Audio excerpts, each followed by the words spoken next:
hurricane winds in southern parts or ports of Zimbabwe,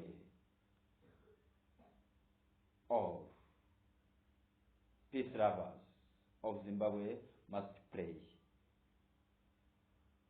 Winds named hurricane by classification of their acts on the ground to hit the southern port, the southern part, the southern sectors of Zimbabwe.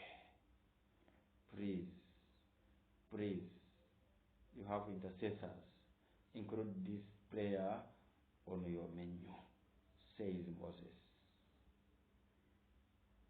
I know with all my heart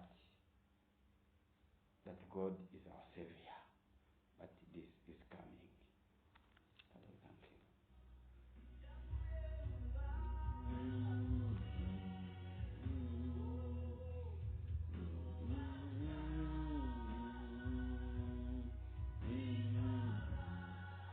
Anything that comes when you are aware, it takes the truth.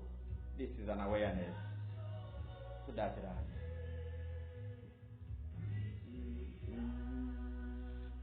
Father, thank you.